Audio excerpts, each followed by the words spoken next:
In this presentation, I'm going to discuss the intervention of reassurance.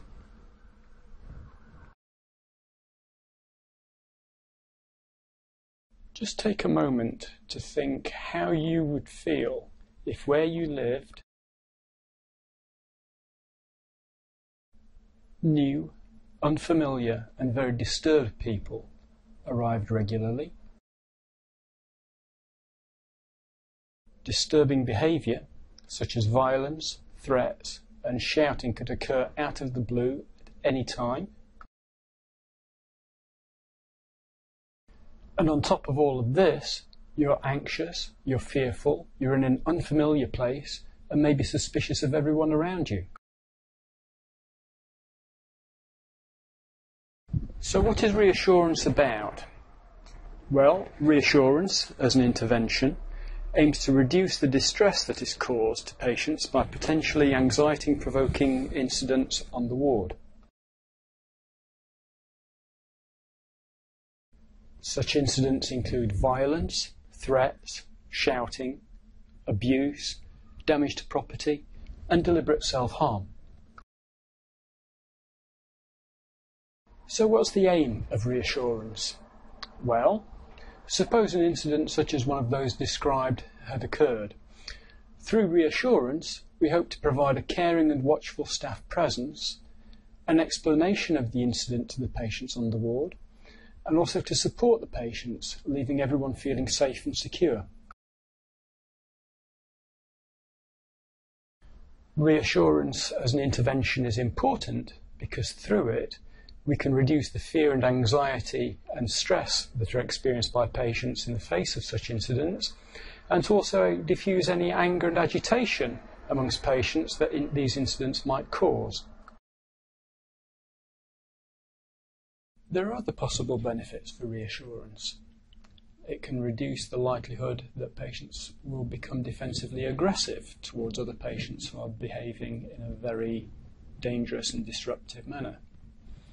It can also reduce absconding in patients who wish to escape from such behaviour. It can also make it less likely that such dangerous and disruptive behaviour spreads towards other patients who ordinarily might not behave in such a way. It can make it less likely that patients will withdraw and disengage from activities because they just don't want to be around such behaviours when they occur.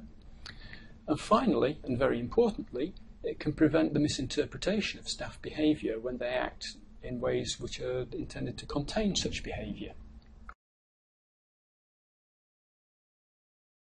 So how do we give reassurance? Well, after an incident where there's been some dangerous or disruptive behaviour, it's necessary for staff to be present on the ward, to be visible, to make it apparent to patients that they are there and they are with the patients. They are being watchful, but at the same time warm, caring and positive. In terms of the process of giving reassurance, following an incident, staff should ask each patient who has either seen or heard about it, either singly or in groups, what their understanding is of what has happened and what its effect on them has been, and then to give an explanation of what has happened and why staff have responded in the way that they did to it. There are some general principles that should underlie the explanations that are given when staff are applying reassurance. First of all, they shouldn't break patient confidentiality. They can draw upon psychological explanations of why the patient behaved in the way that he or she did. And staff actions in trying to address this behaviour should be explained in terms of the necessity for their use. This is particularly important if restraint was used, to explain why this was necessary.